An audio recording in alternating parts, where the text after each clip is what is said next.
Welcome in, guys, to another episode of the Young Entrepreneurs Network podcast. Today's guest is Dustin Trella, one that is incredibly overdue, one that I know for a fact is going to provide you guys with an immense amount of value in terms of sales. He's also in a space that isn't really talked about that much. People know of it, but we're going to aim to unpack all of it today, his journey, the experience that he's gained, the knowledge he's got. He's went through so many courses, spent multiple 5 figures on courses, earned a ridiculous amount in commission, and we're going to unpack all of it today. So thank you so much for coming on, Dustin. Pleasure to be on. Long overdue for sure. 100%, mate. So we'll start with remote closing.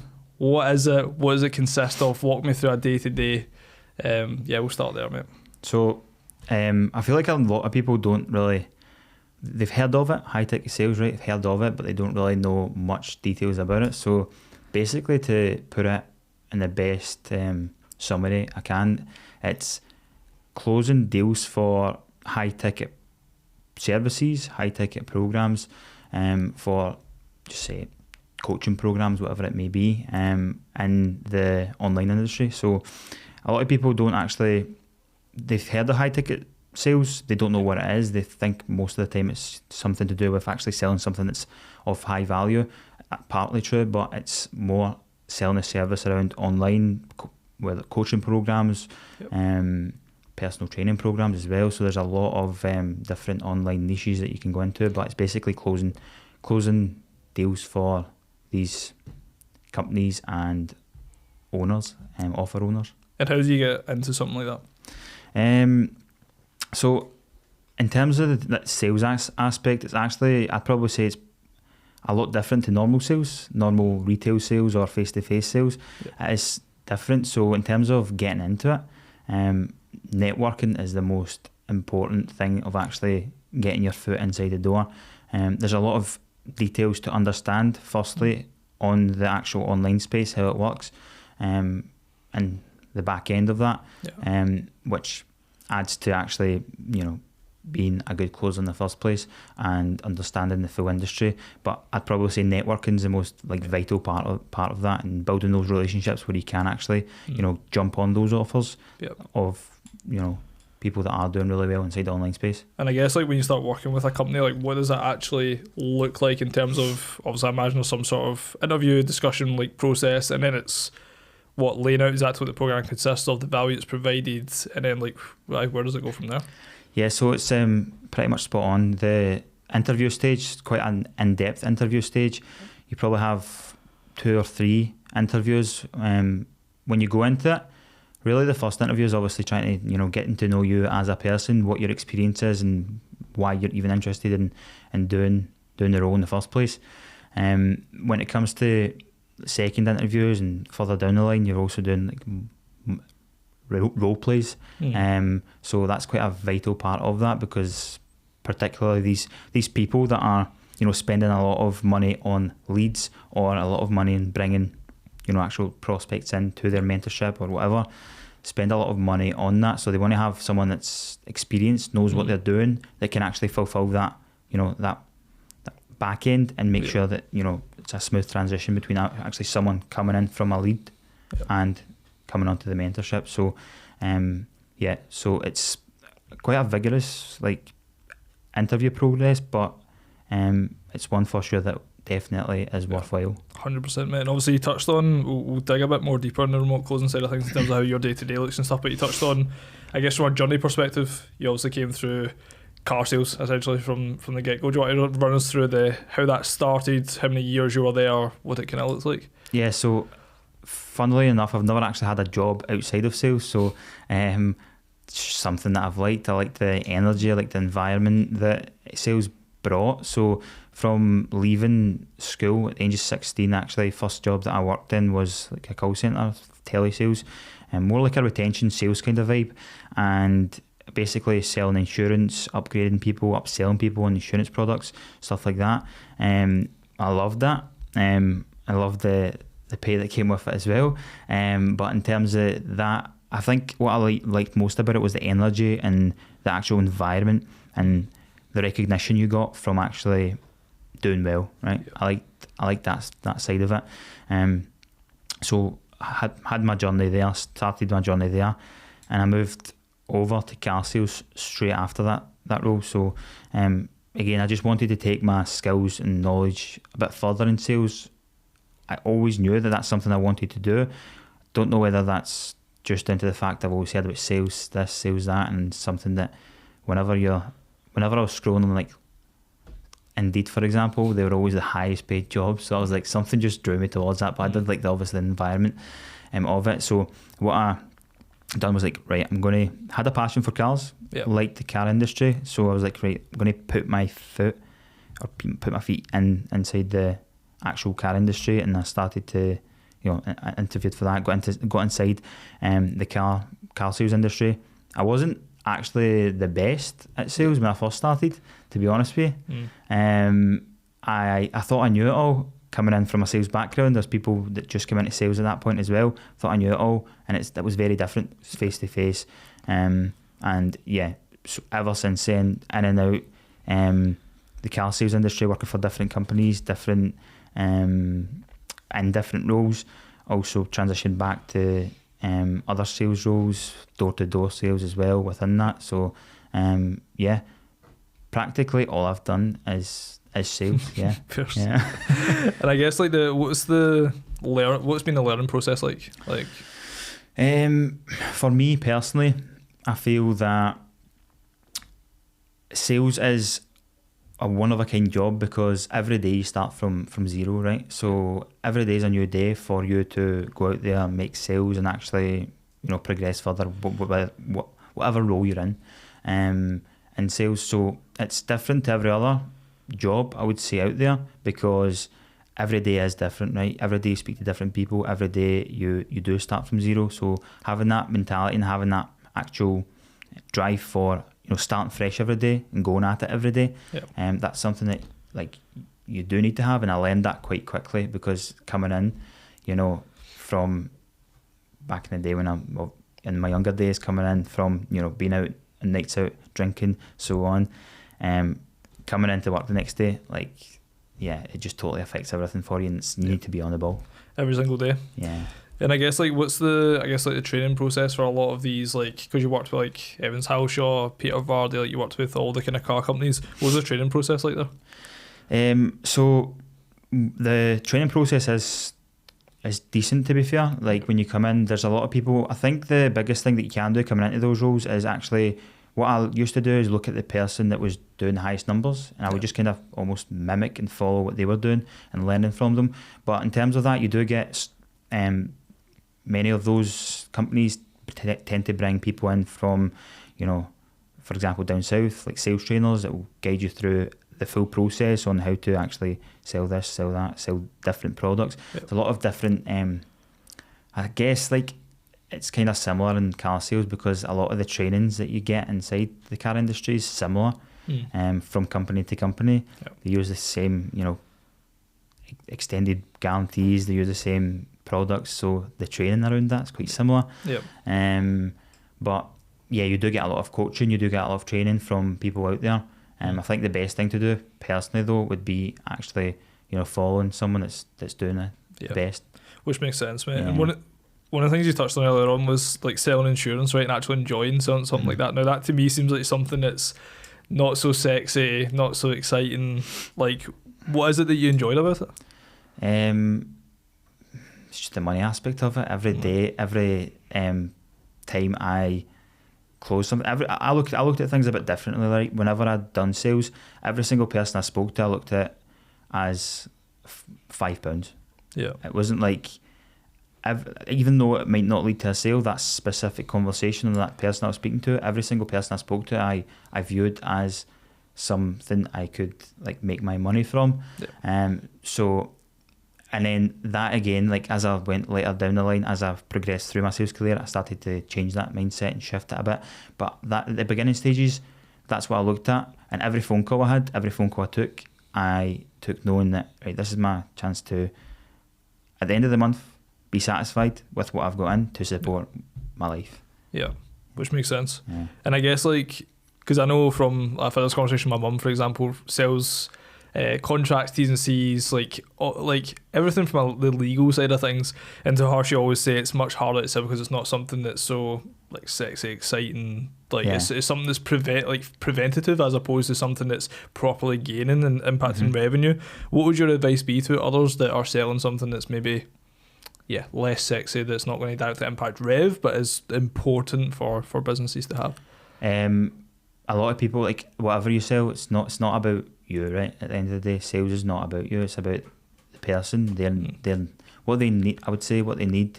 There's a whole topic and methodology around that, selling to people's needs as well.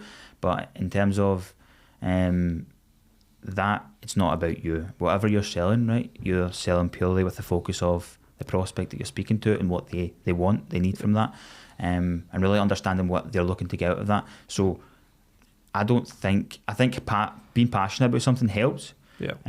But what you should genuinely be passionate about is helping others or helping people you're speaking to. And that makes your life a hell of a lot easier.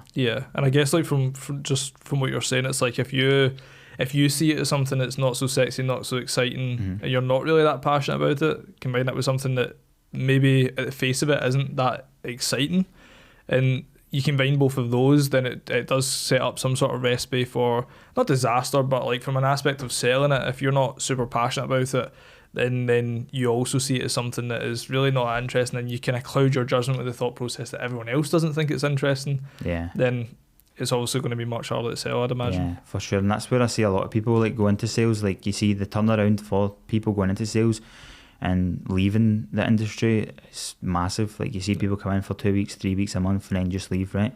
It's not for everyone. It's just the way it is, I guess. But in terms of that, it's something that can be very rewarding.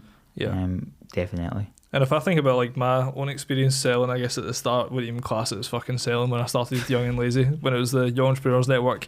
I had no understanding of any sort of sales framework, tactics, like even the basic principles of selling at all.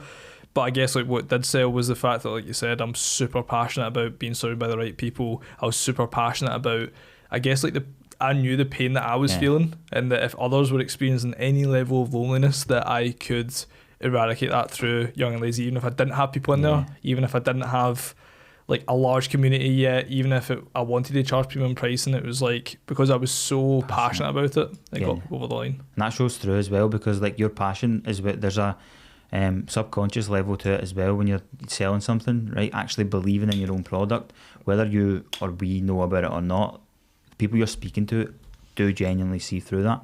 So there's a side to that as well. You know, whenever you're doing, you know, high ticket sales or anything else, if you genuinely believe in that product and you have a passion for it because you know what it is genuinely worth its money, then that will show through on the conversations that you're having. So 100%, mate.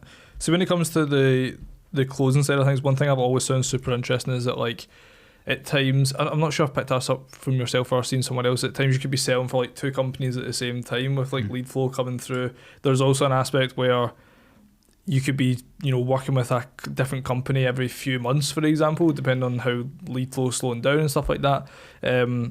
So when it comes to finding companies that you really believe in and their product and service that you really believe in, is that something you found difficult, or is it? Yeah, massively difficult, massively. Now, by the grace of God, thankfully, in the offer I'm in, by shout out to the people that I work with every day, they're the most genuine and nicest people to work with, like in all honesty. So culture is massive, something to look for in terms of that offer. You know, is culture. It's having a group of friends and group of family almost being around you that all work together, because whether you're working with, you know, setters or triagers on that, which basically setters, if people don't know, setters basically make all the magic happen, whether it's through Instagram DMs, messaging the actual leads, warming them up, then booking on a call with the triager, will have a first initial 15-20 minute conversation with them, and you get passed over to the closer, who will basically close the deal. But having that full relationship with the family, with the setters, the appointment setters, the triagers, and the owners of the company, seeing their mission is so important, right? So there's a lot of people that do have, you know, around 2-3 offers hop and change all the time, but I think the main goal for anyone in that industry is to find an offer that they truly believe in, that, as I said, belief is massive, so truly believe in and trust in, and the fact somewhere they can see themselves grow inside. That makes it a whole lot easier. And I guess that's what everyone looks for in that industry. 100%, man. I guess like from an aspect of like you explaining like setters, then triagers, then closers, these companies that you're going into that are either providing like coaching programs or just high ticket of some sort, I guess someone out there that's maybe generating a consistent amount of leads just now, not enjoying sales themselves, are very much the business owner. They're running it pretty much as a one-man band almost. Mm-hmm. What kind of advice do you think you would have for them in terms of starting to outsource sales? Where should they start? Should they start with setters? Should they start with triagers? Should they start with getting a closer, a sales rep in place? Yeah, what would be your thoughts, mate? Appointment setters is a good way to start, because if you're looking for, appointment setters as well, like outbound setters, they can do, if you have your own offer to put out there to the market, you can, use those. You genuinely believe in it, you genuinely have a good offer there to present to the market. Starting with an appointment setter would be the place I would go, because then you can, have someone work for you, pay them based on a commission basis. That way they're doing outbound, generating those leads as well for you, getting them, warming them up. And as the owner of the company, you genuinely would know most when it comes to what you're offering, so you could step in, do the closing calls, do that side of things. But I think outsourcing the appointment setters, outsourcing that kind of stuff, which takes a bit more time and effort in the first place, that's where I would start. One of the things you said was that the setters is where the magic happens for yourself.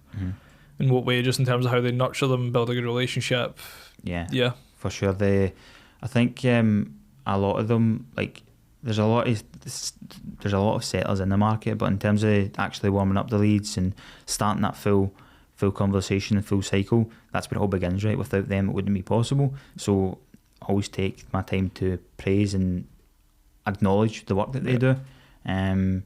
Sometimes if it's, at the end of the day, even if it's a colder lead, a person that's not so much as interested as someone else, it's still a job trying to get them through in the first place and book a call and get them on that call. So their job is hands-on, making sure they turn up to the calls, making sure that they're actually there.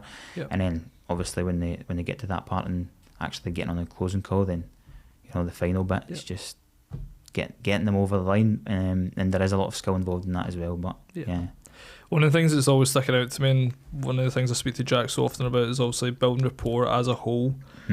Like, do you have any tips, any inside scoop, anything that you're like from an aspect of building rapport? Because I'd imagine from a car sales position, if someone's walking in to buy a car, there's an aspect of like it's a warm lead coming in, but they don't know you, they don't know anyone there. They might have seen the brand to some extent, but there's such a lack of trust, especially on like the car side. I think if you speak to anyone in regards to like, and I know that I believe that you've done both, but like car salesman, window salesman, like what's associated with that kind of narrative. So like how, in terms of building rapport and like overviewing that, I guess like space, what tips and... So in terms of that, the rapport building side of things, right? If you're speaking to, generally when you're speaking to a salesman, right? When he's trying to build rapport with you, you see it from a mile away, right? You can see it straight away. All he's doing is trying to build that relationship with you to then obviously get your sale, right? So you do see that. And I feel a lot of people, try and be nicey with people, but get on their side. And that is important, obviously. I feel what the prospect values more is actually relating with you in the first place. That relatability does sell, but asking the right questions is where you're going to build the rapport, right? Because when I truly ask you the questions that I need to be asking, you open up and tell me what you actually need, and that's more valuable to someone than actually building a rapport and having quick chat, like small talk.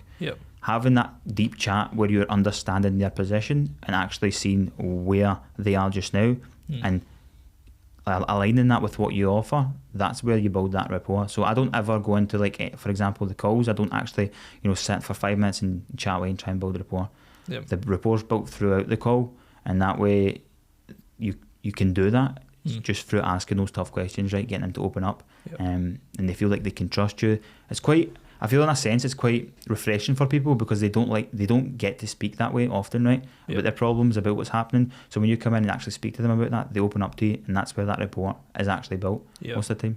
That's interesting, mate, because I've not really heard like an aspect of, I think the majority of sales training I've went through, it's the same rinse and repeat, right? You would have been through it a million times where it's like first 5, build rapport, then use a position statement, and off the back of the position statement try and diagnose some problems. And it's like, yeah, I guess like that outlook in terms of, one of the things that's interesting me, I guess, is like how you're starting sales calls. What do they actually look like then? If you're not building rapport and stuff like that, what does it look like? So I'd obviously introduce myself from the get-go, and just small, in terms of small talk, it's not like, I'm not saying don't have small talk, right? But don't drag it on for 2-3 minutes, right? They know what you're doing, right? So just basic, like, where are you calling from, so on, that's cool. When it gets onto that, what's important is to understand firstly why they're on the call, and like re-engage them with why they're on the call, remind them of that. So, hey, it looks like you booked on my calendar today about potentially doing so and so, and ultimately generating more income. Is that right? Yeah, cool. So this call's pretty basic. It's really straightforward. What usually happens is so and so. Setting the frame is so important as well, and that way because when you don't set the frame right, setting the frame is so important in a call. I say that because when you set the frame on a call and tell them what's going to happen, when you then go and ask those questions, those tough questions, they know where it's coming from. Because what I try and do with these questions is almost push back, right? Try and push back with whoever I'm speaking to. It's like, for example, like if I tell you, like, John, don't touch this water, don't drink this water. Yeah. What does that make you want to do? Well, it depends. I've probably not drink the water. Right. But that usual judgment in terms of like when someone tells you not to do something, you want to do it, right? Yeah. So when I tell someone like we can't help everyone, right? So this call's more for us to find out a bit about you, just to see if we can help you in the first place. Yeah. Some people we can't. Like if I feel like we can, I'll talk you through the next steps A to Z. If I feel like we can't, I'll refer you on to the right people. But having that first, setting the agenda firstly is important, because then it feels also to them, they're not going to a sales call, right? Yeah. You're there to see if you can help them in the first place. Yeah. And their barriers already come down, and they feel like they want what you're offering more. Yeah. Because you're making it not about, oh, we offer this, we offer that, we offer that, and then it gets to asking the questions, right? Yeah. That's where that flows in as well, because you can ask the questions in because you've made it about, this is for us to find out if you're actually a fit. Yeah. And from there you can ask those tough questions. This position is just such an authority, right? Where it's like you're not just hopping on it to sell to whoever has a credit card. You're hopping on it to properly see if you can actually help them move forward, which I love, mate. And some people like you just won't be able to, right? Some people it's not like my main intention is to actually see who we can genuinely help and pushing them over that edge. And there's always those beliefs, right? There's always those limiting. There's always 2 voices in your head, right? There's always 2 voices in your head, one telling you yes, one telling you no. Yep. And it's scary for some people to take that first jump. Yep. But all you're there to do is make them realise that. Yep. And asking the right questions and getting them to open up is so important, right? And what's the so when you're saying high ticket as well, what type of pricing are we talking?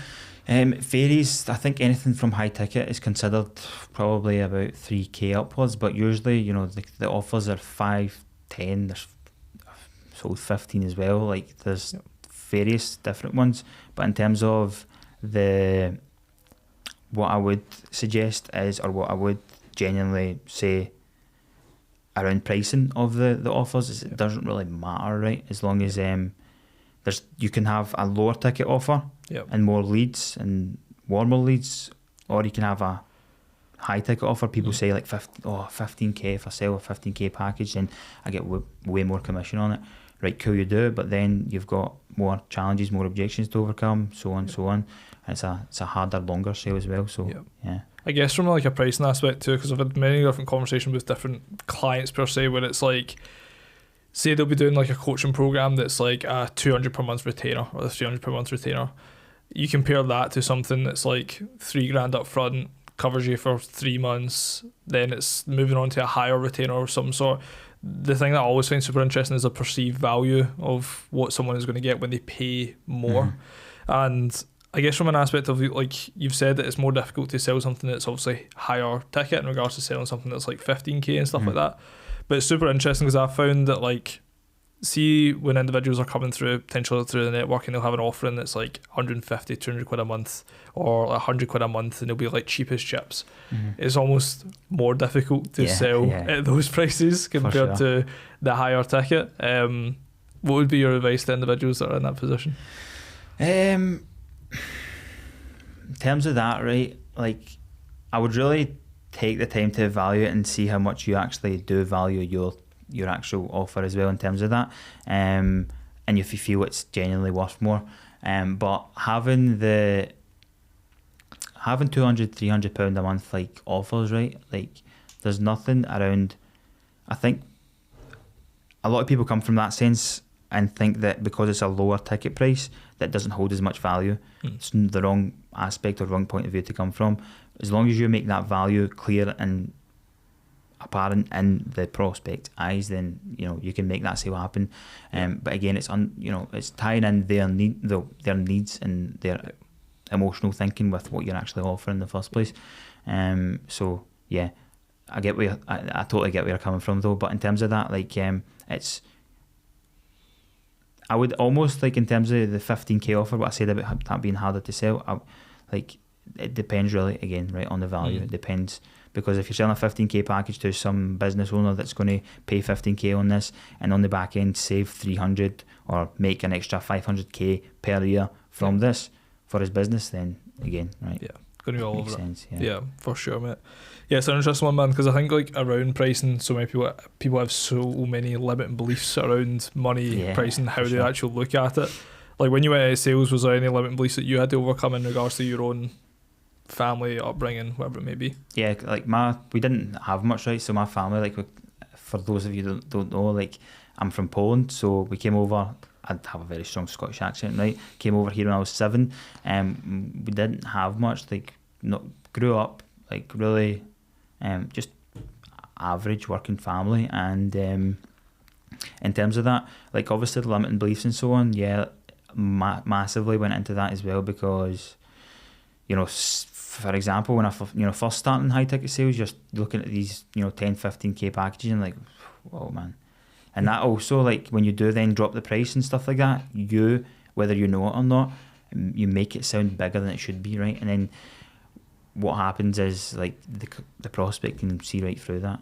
Like, when you go and drop the price and you're like starting to question yourself and stuff like that, like, it comes across. So keeping that in mind, readjusting your beliefs. I feel like readjusting your beliefs is so important. Readjusting and showing a different perspective to the prospect as well on their beliefs is just as much important.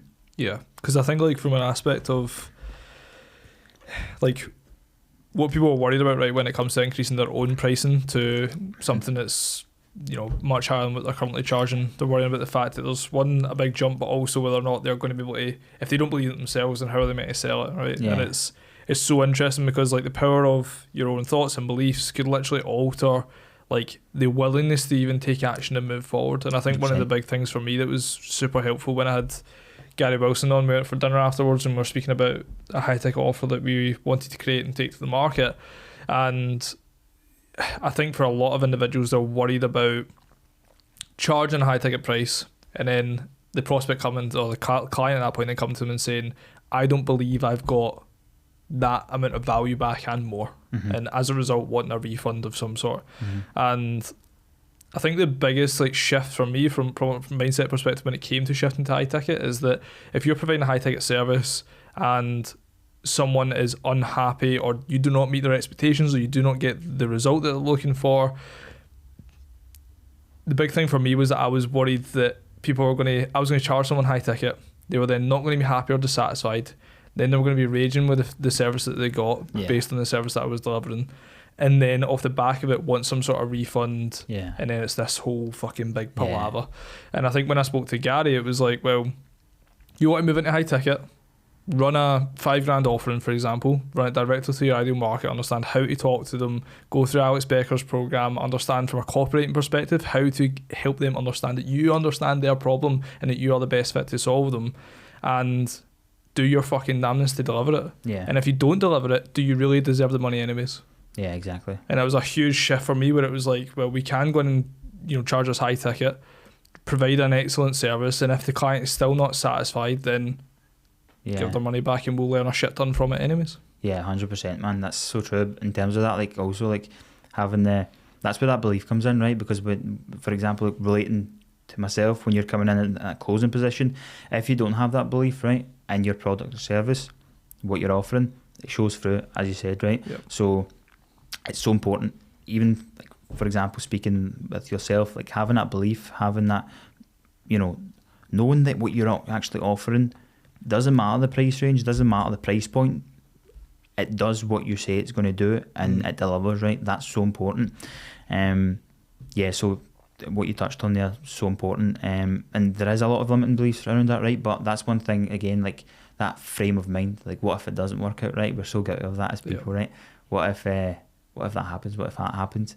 And that's just the little side of our brain coming out again. It's just like you focus on what you can do, focus on the positive outcome, and that way you'll get that. You'll work towards that. You know, when you've got negative beliefs come in, then things do take a downward spiral. I definitely recommend, by the way, guys, Cybernetics, which I've currently reading through just now, so it's front of mind like crazy. There's so much in that book that helps you understand, by having negative beliefs and having almost like a negative self-image, how much it can truly impact sales. A perfect example where you need to show up as someone that has confidence, has belief in what you're providing. So anyone wants to work on that side of things, incredible book. You got any books that you'd recommend? Cybernetics is a good one. I've got reality transurfing. Right. Wow. Definitely along that line as well. For people, it's a longer book, 800 odd pages, but yeah, definitely jump onto that and give that a read. Some of the stuff inside there is crazy, but same kind of thinking in terms of, you know, your beliefs. Your beliefs are so powerful, right? Your beliefs are genuinely your thought process. You create and shift your world just through your thoughts alone. So it's massive, and seeing that, like, that relates into so many other people's lives. A lot of the time we're trained and taught, you know, just to stay in that comfort zone, just to, you know, settle for average and do what we don't want to do. But what's so important is having that thought and having that, firstly, you know, having that, I think Alex Samozis is the best in terms of the traits of the hyper successful people, you know, having that almost belief that, in a sense, not that you're better than everyone, right, but that you are the best at what you do, and that shows through. And again, that's just your thought process, right? That if you don't have that, if you don't train on that, it can really have a negative effect on your life. But if you train on it as well, positively, like, it's crazy. I know, and to a lot of people, like, that's potentially they're coming in here as younger entrepreneurs, maybe just starting out. Maybe there's some individuals that are fucking like been in the game for years and they'll understand the power of something like this. But just to give probably like a real-time example, for me, I don't think I ever spoke to you about this, to be fair. I don't think I spoke about it in the podcast either. When I grew up, I had emetophobia, which was the fear of being sick. It was a phobia of physically being sick or vomiting, and had it since the age of 5. Now, it got to a stage where at night, if I didn't have the TV on, so something to take my mind off it, and I would lay there with my own thoughts, I would literally think myself into being sick. Something that requires your full body to almost jolt. And for anyone that doesn't like being sick, just turn it off just now because I'm getting pretty graphic. But when your body will literally like jolt and your stomach will shrivel up and you'll physically be sick, that is something that, like, your body is doing that for a reason. And for you to think that into existence, think that into actually happening, should say a lot. And there's so many experiences, mate, where even as I started to get older, I went through an awesome program, by the way. Anyone that's got emetophobia or suffers or something like that, I went through a program called the Thrive program that helped me massively with understanding where it came from, why I had it, all that sort of stuff, and how to challenge it and how to overcome it. But when I was growing up, man, there would be times where, even if I reflect, it's not something I experience much anymore, but when I was growing, definitely growing up, started to get a wee Apple Watch and stuff like that, track your heart rate. There was a time where I woke up 2 o'clock in the morning, felt a little bit sick, and at the time I'd been working so hard to overcome this, and I literally checked my Apple Watch and my heart rate had raised to 160. just sitting on my bed Mad. thinking, oh my God, I'm going to be sick. That's crazy. And it's like Psycho-Cybernetics has so many good examples in the book of like the power of your thoughts when it comes to that. But that for me, a real-time example. Is there any, what's your thoughts on that firstly?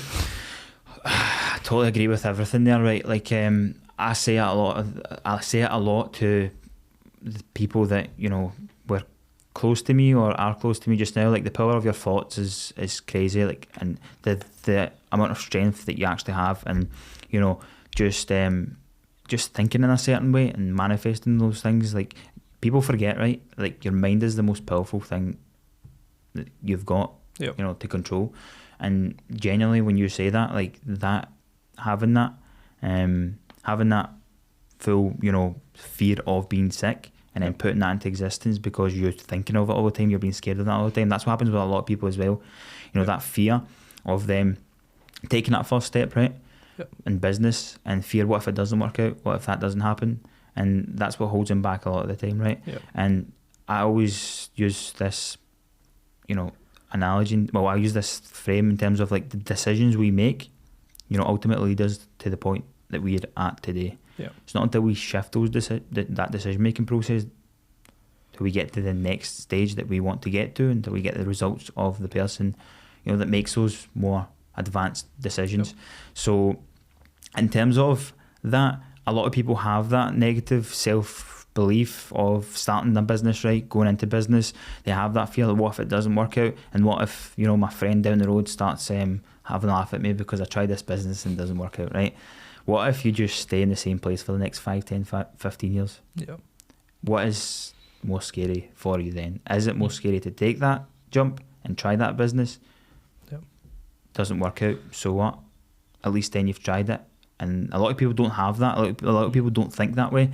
And it's a massive thing to get over, right? There's always, I always use this, and there's almost like two voices in your head, right?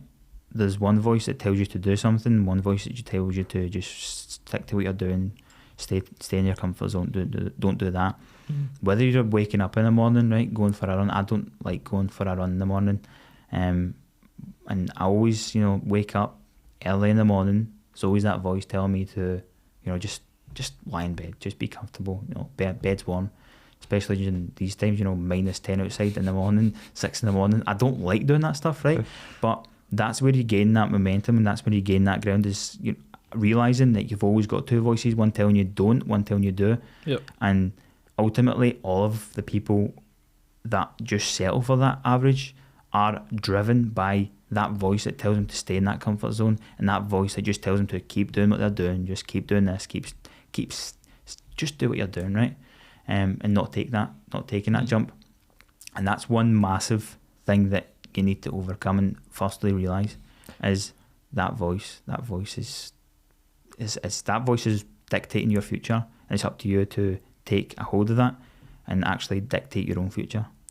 And one of the things that you've recently overcame that was leaving a very secure job to go full-time into remote closing. And I know we spoke like towards the middle of last year where you were quite literally tackling with that voice in regards to the fact that you were comfortable, you had a very secure job, you were making way more than majority of individuals in their 20s make. Never mind individuals in their 30s, you were making considerable amount, but you decided to step out that comfort zone to go into remote closing, and it was hard to navigate. How did you then navigate it enough to get out the other side and actually go full time at remote closing? Obviously it was a big mindset shift, and it was a massive step that I knew that I needed to take, and that was genuinely what helped me make that, was that decision making process, you know, and that voice in my head that kept telling me, no, just stay in the comfort zone, you know, stick to what you're doing, just keep doing what you're doing. And like you said, it was a secure job, right? Management position, making good money, good salary, good income, but ultimately that's not where I saw my future, right? And that's something that I had to deal with, because if I stayed in that position, if I just stayed in that comfort zone, where would I end up in the next 5 or 10 years in that same position, right? Granted, I might have worked my way up, but that's not where I saw my future, and I had to take that next step to grow myself, get out of my comfort zone, and grow my skills, grow what I'm doing further. And yeah, like, it is scary, right? But what's scarier for me is getting to the end of my time and realising that I've not actually done everything I wanted to do, not took those risks. Like, looking back when I'm 70, 80 and saying, I just didn't do that, I wish I could have done that. That's far more scary for me than actually not, taking that jump. So yeah, totally. Really, totally. It was a big step, but it's just, actually listening to yourself and knowing where you want to end up. Yeah. Taking that jump, believing in yourself, right? Yeah. Backing yourself to do it. 100%. I think from an aspect, a couple of things that we've touched on here when it comes to thoughts and overcoming them and moving forward with things regardless of how we feel, subtle nihilism is something that always springs to mind, because that was I had a friend at school that deployed that same kind of mindset first time I'd been exposed to it. Then I read Mark Manson's Subtle Art of Not Giving a Fuck. Then I read his book that was Everything is Fucked, the sequel to Subtle Art of Not Giving a Fuck, and I think a lot of fucks, to be honest, but when I read through both of those books, there was anyone that is genuinely sitting in that fucking like thought process of giving too many fucks and caring about too many things, that really in 70 or 80 years time you're going to regret even giving it a second thought.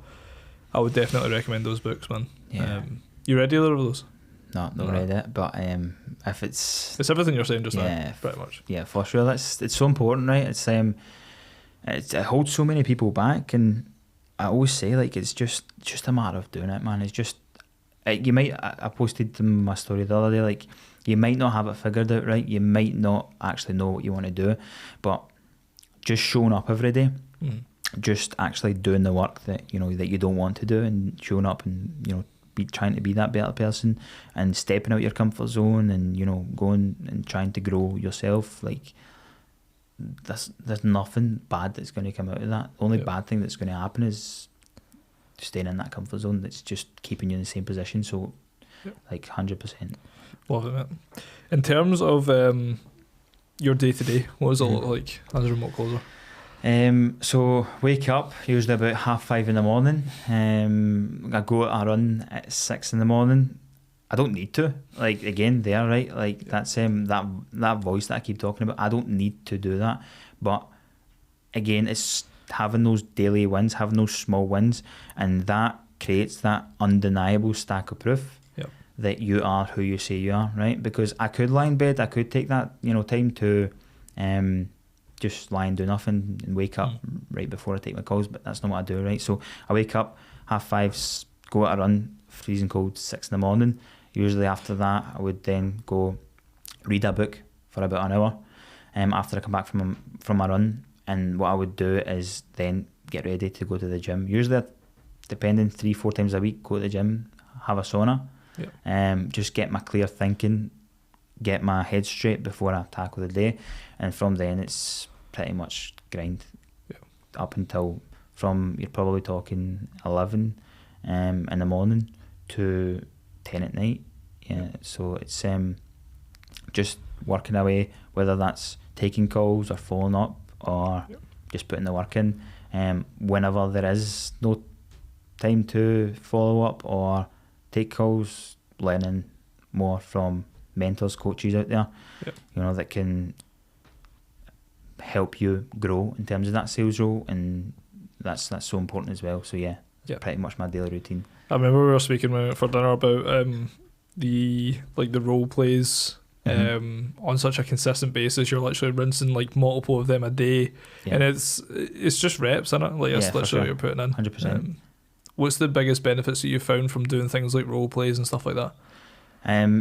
It's like being in sales. I could almost describe it closest to something like a professional athlete in some sort of way, because you do have to turn up every day and you do have to practice what you're actually doing. Like LeBron James, like, he doesn't just throw hoops, right? Just out there, he has to train and repeat that process every single day in training to get to where he wants to get to, and to be in that stage where when he has to make that 3-pointer towards the end of the game, he needs to make that.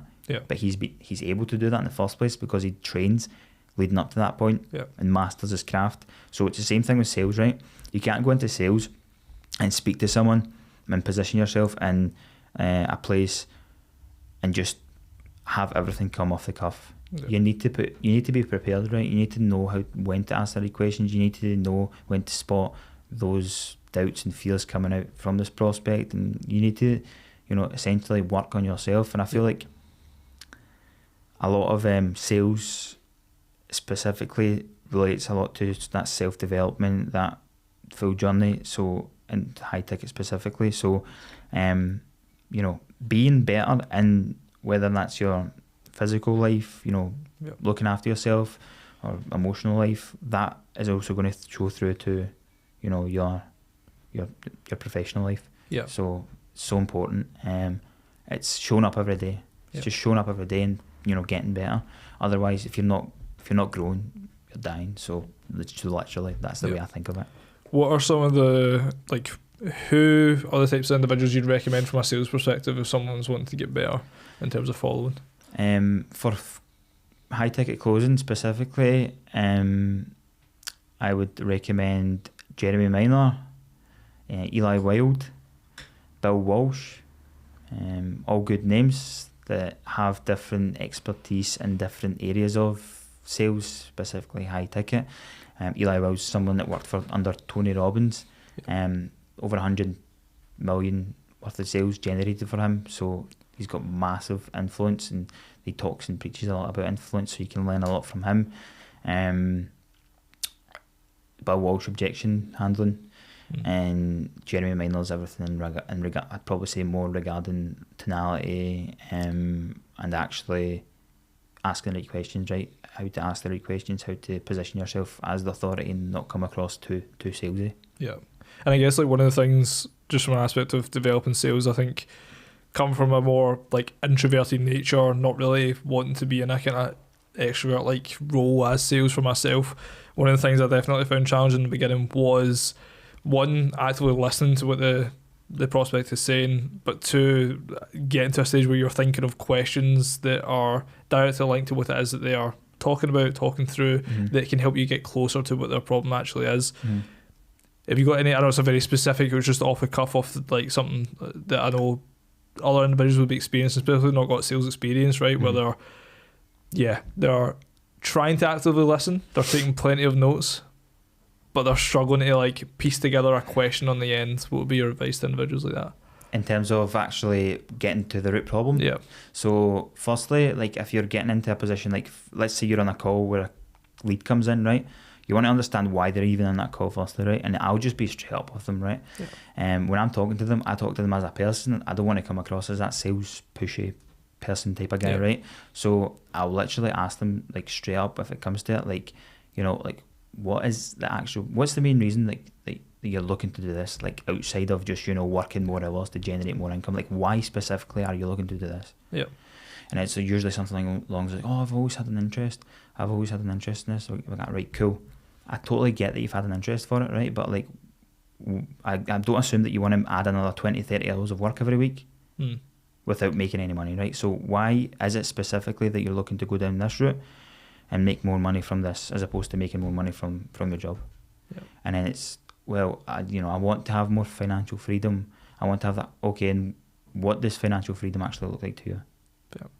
And then it's that full path you go down where they talk to that. Okay, so in terms of you just now, what you've described to me, do you not feel like what you're doing just now can give you that financial freedom? Yeah. No. How come?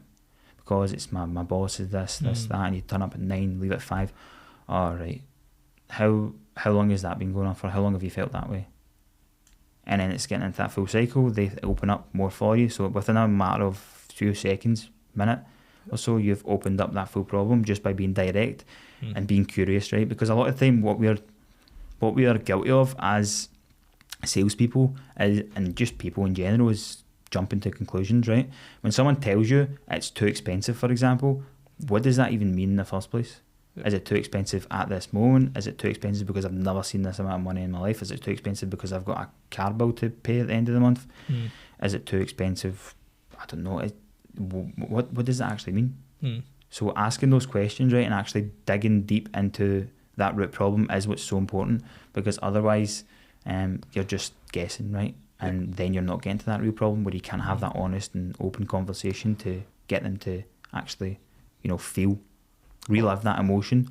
And it's like, emotion is so important in sales, right? Because when it comes to sales specifically, like people say, sell to their needs.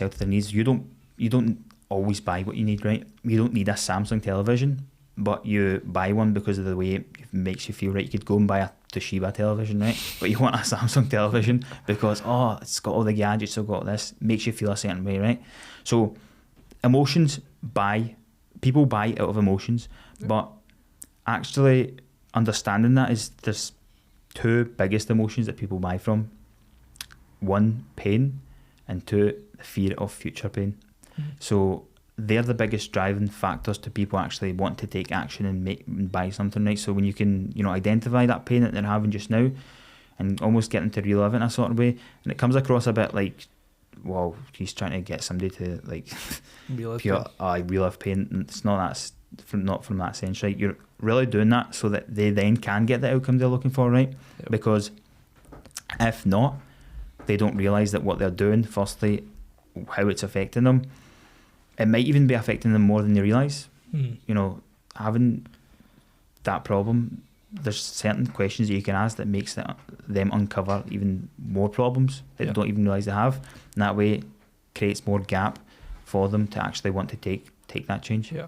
And I guess from I think objection handling is definitely something that when individuals start their own business, they realise they have to overcome objections. They very much hear that, for example, one sentence is too expensive, and then they stop there. Yeah. What would be your advice? Where should people start when it comes to getting comfortable with overcoming objections and asking questions based on difficult statements like that, man? That's where I'd probably say, you can do a really good job with the discovery and actually understanding person's problems, but that's where it all starts, right? And a lot of people will have that fear, will have that, when you hear that price or when you hear, this or taking that next step. As I was saying, that voice comes into their head, right, and tells them not to do it and tells them to stay in their comfort zone. So, understanding, firstly, the objection is vital, right? And actually understanding the real objection, because a lot of people don't actually open up about the real objection, right? So you can be going around in circles and circles and circles without actually getting down to the root problem and the root cause of them not wanting to go ahead, and why they're stopped at that stage, right? So understanding that's so important. And I think there's one phrase I specifically use in terms of Bill Walsh, one of the people that come up with a good framework for this, but again, obviously learning from everyone, right, in terms of that. So saying things, re-emphasising, right, when it comes to actually speaking to someone and someone coming up with an objection, for example, right, before that, right, cool, totally get it that, you don't have money just now, right, I totally get that you just can't pay for this just now. But let me ask, besides money, right, because money's, I don't expect anyone to have all the money, besides all the money, right, do you feel like what we're doing here, firstly, can get you to where you're looking to go? Yeah. Okay, why do you feel that way? And then they open up and start actually answering themselves and selling themselves on exactly why they're there in the first place, right? Because they'll get that fear from actually having, let's say, you've not got money, then that puts them in that fear where they know they don't have the money, they know that they can't move forward, but you're re-emphasising the fact that what we're doing here will get them to where they're looking to go, right? And money, not having the money, for example, again, what does that actually mean? Yeah. What does that mean to you? I totally get that you don't have the money, but what does that mean for you? I totally get that, you don't have the money, and I don't expect anyone to have 15k, up front, just coming onto this call, but, you're not having the money, what does that mean for you? Mm. And it's usually, means for them, they can't move forward. But I've never lost a deal. Well, I have lost a deal, but you don't want to lose a deal over finances. Mm-hmm. Usually it's not a case of finances, for example, it's a case of resourcefulness, right? Because if I had a gun held to your wife's head just now, telling you to go fetch 15k in the next 24 hours, high likelihood that you'll do that, right? Now, I get that this might not be your wife's life that you're talking about, but this, in most cases, is your life that you're talking about. Mm. The reason you're in this pain, the reason you are here, and the reason you are on this call in the first place is because you have a problem. So we are settling this problem whether you get off this call or not. And it's understanding that, right? Yeah. So, yeah. Love it, mate. Love it. I think from an objection handling standpoint, people really need to, probably get comfortable with asking questions when an objection is brought to the table, because I've seen it so many times. People getting a tough objection, it's just like, okay, no worries, call's done now. And that's it. For sure. Getting comfortable with that, mate. I feel like we've dug into so many like different variations of sales, different questions, different understanding, but I feel like one of the things that I've probably not done that I usually do at the start is really understand like the individual that's sitting across from me. And it's probably because I feel like I know you well enough and I've not ended up digging that too deep into it. Obviously said you came from Poland when you were 7. Run me through not necessarily the full journey from top to bottom, but I want to try and understand, like the viewers understand who is actually like sitting across from me. So obviously sales, came in at 16, telecoms, then moved into cars, Peter Vardy, Evans Halshaw, all that jazz. Watch your way up there. Then obviously we moved into remote closing. Your day to day looks like run, gym, sauna, work till 10. Pretty much, yeah. Getting a good understanding. Exciting, but yeah, it's what I like. So, getting a good understanding of what it looks like, mate, for sure. But in terms of, I guess, coming into entrepreneurship, I know you experienced difficulties around maybe friends not having the same motivation to want to come into entrepreneurship, not really having a lot of people around you. What was that like? How did you overcome that? And I'm a sort of person also that tries to motivate others to go and take that full journey of self-development, and not that you need to, right? But I feel like genuinely, like, you do have one life, so why just do the same stuff over and over again, right? And go out and get pissed with your mates, right?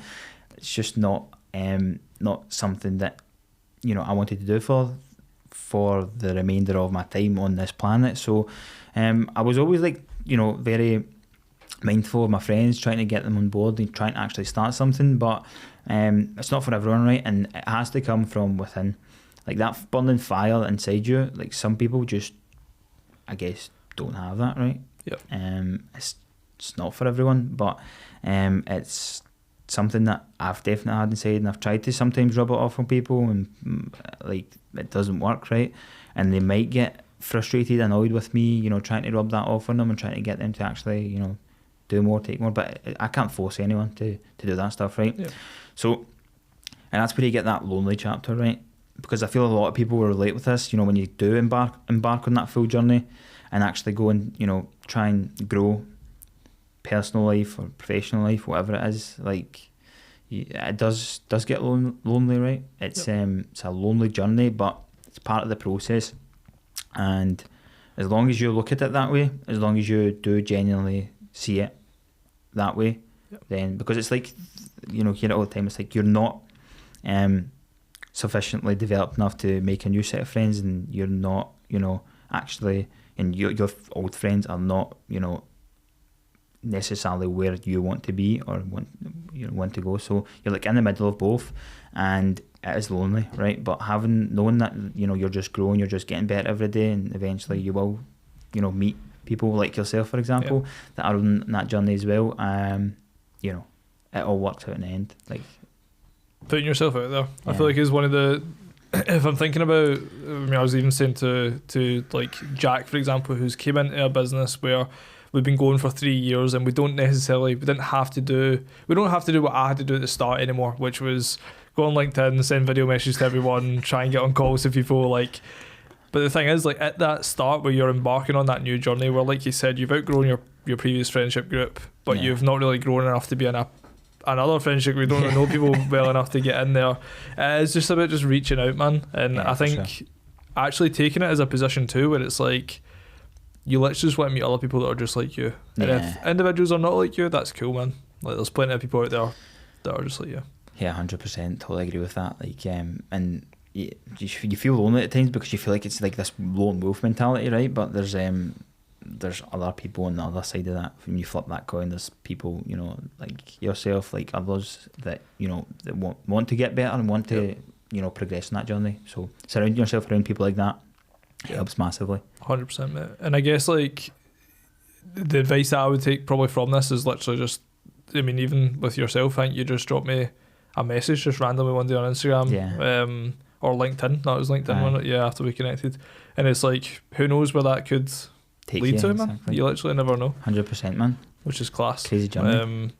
I guess from an aspect of a bit more personal, obviously your relationship with Lauren, we spoke very openly about our own like relationships, my relationship with Bex, your relationship with Lauren. We spoke about it over dinner, and it's something that I wanted to bring up in the podcast because I feel like I put up a good few stories about it at one point. I think it was when it was mine and Bex's 4-year anniversary, in regards to, as young guys, it's glorified to be sleeping around, going out every single night, how many lasses you've slept with, all that sort of jazz. And I feel like you were the individual that I met, that I've met plenty of people actually like you now within business that have that same mentality where they want a partner that brings them peace, brings out the best in them, that supports them within their goal. And how, I know for me, how difficult that was to find.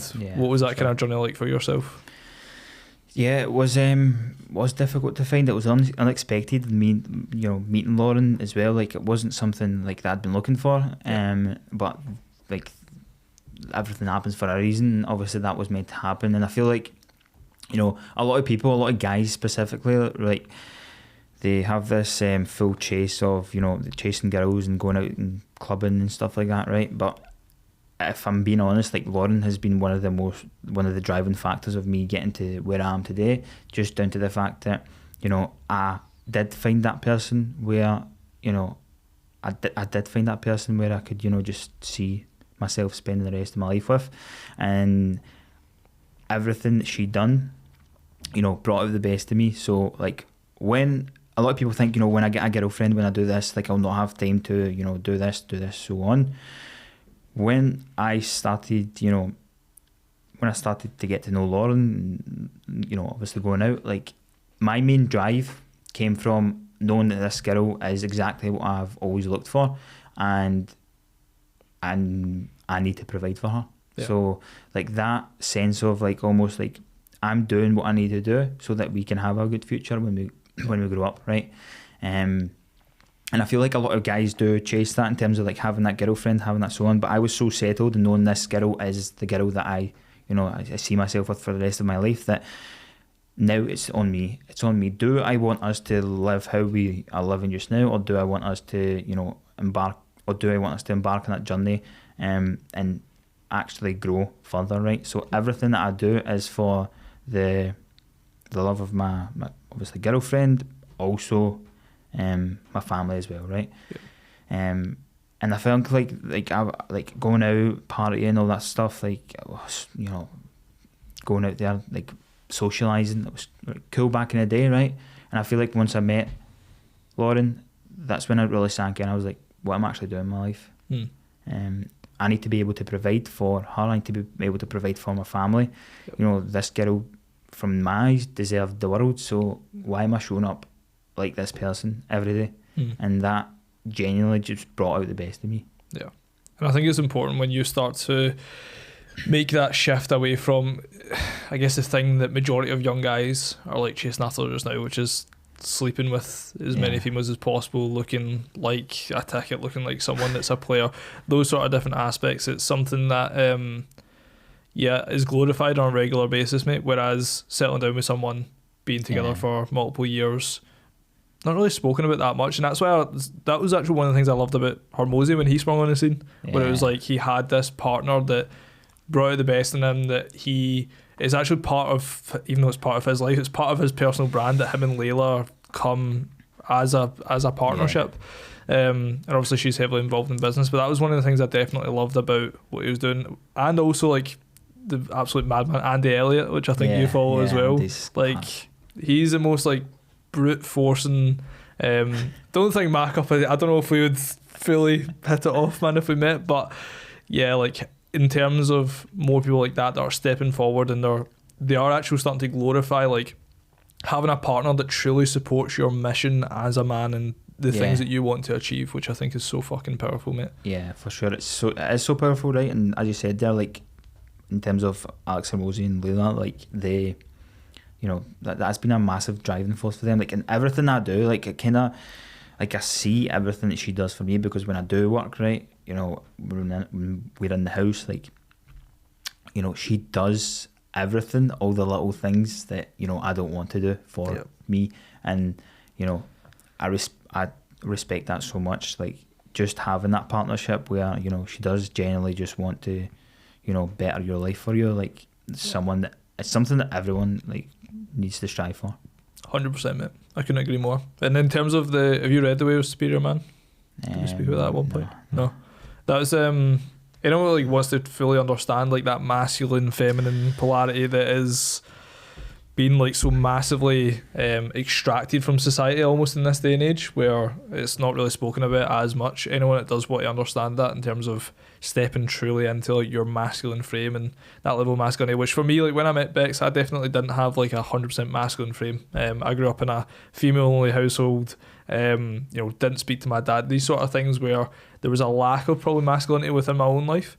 But when you get a mission and when you start pushing towards something like that drive, that almost like animal like mentality definitely comes out in you, and you start to realise that, you know what, I do have this mission that is so fucking important to me, and having someone that can support me on that becomes a huge role. 100%, mate. Bang on.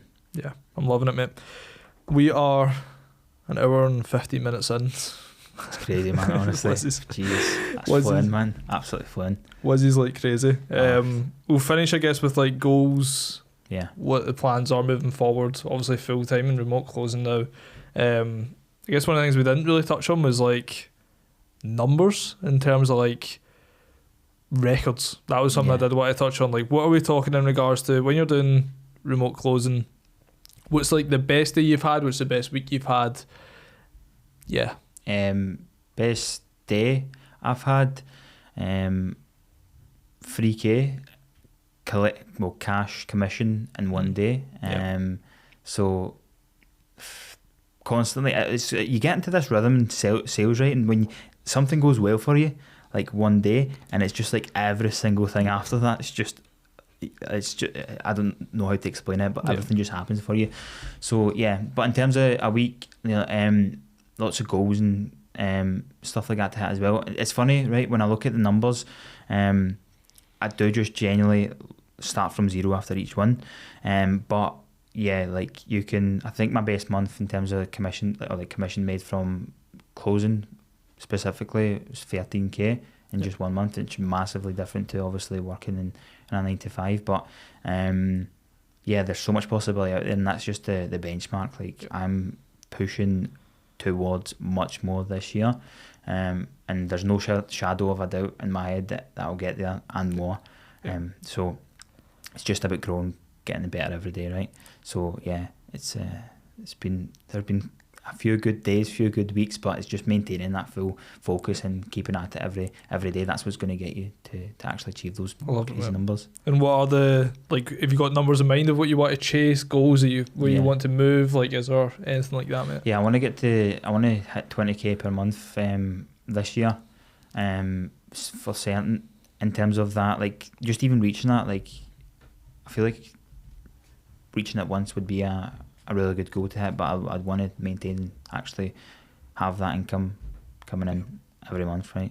But it's only going to happen with me actually turning up and being there and growing and being better every day. Yeah. And obviously you and Laurie went out to Dubai as well. Is that somewhere that you want to see more of? Yeah, for sure, man. I feel like me and her spoke about this as well a lot. She's down for that. I would definitely, technically speaking, I can work from anywhere in the world just now, right? So definitely that's something that's been on both of our minds. It's just a great environment to be in. Love it, mate. And have you got plans this year to be building more of a personal brand around sales, closing and stuff like that? Yeah, personal brand, massive. Like I feel like a lot of people don't know exactly like what I'm about, so I feel like you'll see a lot of me just talking, chatting on camera and getting out there in social media, on the socials. So yeah, this is obviously one part of it, but in terms of the way forward, I do want to like get people to know me for who I am more, because it's all good seeing pictures do speak 1,000 words, but videos speak more, of course. So it's for sure I'm definitely going to be focusing on that this year. And where can people find you, mate? So Instagram, just my name, Dustin Trella. LinkedIn as well. I post a lot of content regarding sales specifically on LinkedIn. And something I've been dabbling my mind on is actually starting a YouTube as well around that, but it's probably later on down the line, right? But in terms of that, yeah, my main is LinkedIn, Facebook as well. Facebook, I feel like a lot of the closer network hangs around Facebook, so you can catch a lot of people on there. Yeah, there's a point of like communities and stuff like that on Facebook for closing. Yeah, for sure. There's tons. That's where I would suggest like actually reaching out on and getting inside and seeing what people are up to. Right, you always get names pop up, people that are doing good inside the community. It's good to network with them, get on calls with them, understand what they're all about. So you see me on Facebook as well posting. I think one of the things that we didn't even touch on, mate, was the fact that you were taking sales calls at 1 o'clock in the morning at one point. Yeah, mate, yeah. Needs to be done sometimes, doesn't it? So yeah, that's that was obviously, it's an American-based company, so the hours were slightly different. So sometimes you do have to do that. The offer that I'm totally satisfied with just now is UK-based. So it was the team is awesome. Like, if I could do anything in terms of the final parts, is actually give a shout out to the team because they're awesome. And I can't wait to grow more inside that full family. Love it, mate. This man had a dinner scheduled with me and then rescheduled it a couple of hours before and sent me a screenshot of his calendar as proof, and all I seen was calls from 5 PM up until 1 AM, and I thought, how the fuck, mate, is that even possible? But yeah, no, it's class. Honestly, Dustin, it's been great having you on, brother. Appreciate you taking the time to come on. Honestly, obviously, trips, be sure to link up with Dustin on Instagram, other socials like LinkedIn and stuff like that. You want to get to know more, he puts out content. He's going to be putting out more consistent content based on the conversations that we've been having, which is awesome. But yeah, honestly, guys, if you got to this part, thank you so much for listening. If you're on YouTube, guys, make sure you subscribe for more. We've got podcast episodes going out every 2 weeks at the moment. And if you're on Spotify, be sure to leave a review and let me know what you thought of the episode. But yeah, thank you so much for listening. Thanks very much, guys. A pleasure speaking to you, John, and thanks again for having me on. Amazing, mate.